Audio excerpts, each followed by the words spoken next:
அவனியாபுரம் ஜல்லிக்கட்டில் அனைத்து சமூகத்தினர் ஒன்றிணைந்து கமிட்டி அமைத்து விழா நடத்த உத்தரவிடக் கோரி உயர்நீதிமன்ற மதுரை கிளையில் தற்போது மனு தாக்கல் செய்யப்பட்டிருக்கிறது.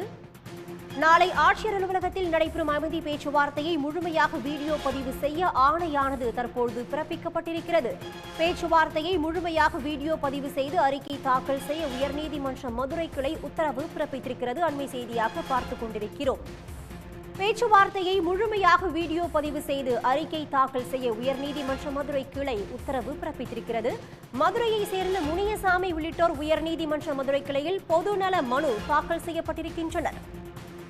இது பற்றி விரிவான தகவல் தர காத்திருக்கிறார் செய்தியாளர் ரஃபிக் ராஜா. இந்த வழக்கின் முழு விவரங்கள் என்ன?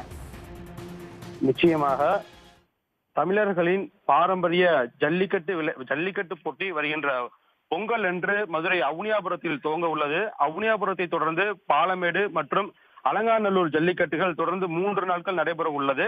இந்நிலையில் இந்த அவுனியாபுரம் ஜல்லிக்கட்டு போட்டியில் பல்வேறு பிரச்சனைகள் வந்ததை தொடர்ந்து உயர்நீதிமன்ற மதுரை கிளையில் பல்வேறு மனுக்கள் பொதுநல மனுக்கள் தாக்கல் செய்யப்பட்டன. இந்த வழக்குகளை விசாரணை செய்த உயர்நீதிமன்ற மதுரை கிளை மதுரை அவுனியாபுரம் ஜல்லிக்கட்டை மதுரை மாவட்ட நிர்வாகம் மற்றும் மாநகராட்சி நிர்வாகம் இணைந்து நடத்த வேண்டும் என்று ஏற்கனவே உத்தரவு பிறப்பித்திருந்தது. இந்த உத்தரவில் தான் தற்போது மதுரை அவுனியாபுரத்தைச் சேர்ந்த முனியசாமி உள்ளிட்ட பல்வேறு மனுக்கள் இன்று உயர்நீதிமன்ற மதுரை கிளையில் தாக்கல் செய்திருந்தனர். இந்த மனுக்களின் முக்கிய சாராம்சம் என்பது மாவட்ட நிர்வாகம் நடத்துவது என்பதை ஏற்றுக்கொள்கிறோம். அதே நேரத்தில் பல்வேறு சமூக பிரிவுகளை உள்ளடக்கிய கமிட்டியை உருவாக்கி ஒருங்கிணைந்த கமிட்டியாக இந்த அவுனியாபுரம் ஜல்லிக்கட்டு போட்டியை நடத்த வேண்டும், அதற்கான உத்தரவை பிறப்பிக்க வேண்டும் என்றுதான் இன்று வழக்கு தாக்கல் செய்யப்பட்டிருந்தது. இந்த வழக்கு நீதிபதிகள் கிருஷ்ணகுமார் மற்றும் விஜயகுமார் ஆகியோர் அடங்கிய அமர்வில் விசாரணைக்கு வந்தது. விசாரணையின் போது தமிழ்நாடு அரசு தரப்பில் கூடுதல் தலைமை வழக்கறிஞர் வீரா கதிரவன் ஆஜராகி தற்போது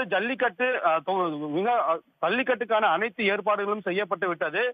விழா ஏற்பாடுகளை மாவட்ட நிர்வாகமும் மாநகராட்சி நிர்வாகமும் தொடர்ந்து செய்து டோக்கன்கள் விநியோகிக்கும் பணிகளுக்கான முதற்கட்ட பணிகள் துவங்கிவிட்டன. எனவே இது குறித்து நாளை மாவட்ட ஆட்சியர் அலுவலகத்தில், அதாவது மனுதாரர்களுடைய கோரிக்கை குறித்து நாளை மாவட்ட ஆட்சியர் அலுவலகத்தினுடைய ஒரு அமைதி பேச்சுவார்த்தை நடத்தப்பட உள்ளது. அதில் மனுதாரர்கள் கலந்து கொண்டால் ஒரு சுமூகமான ஒரு முடிவு ஏற்படுத்தப்படும் என தெரிவித்தார். இதைதான் தற்போது நீதிபதிகள் பதிவு செய்து மதுரை மாவட்ட ஆட்சியர் அலுவலகத்தில் மாவட்ட ஆட்சியர் தலைமையில் நாளை அமைதி பேச்சுவார்த்தை நடத்தப்பட வேண்டும்.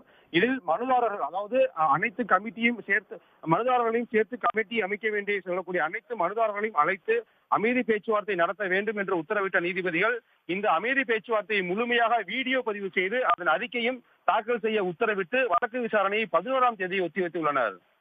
உடனுக்குடன் செய்திகளை தெரிந்து கொள்ள சன் நியூஸ் பெல் ஐகானை கிளிக் பண்ணுங்க.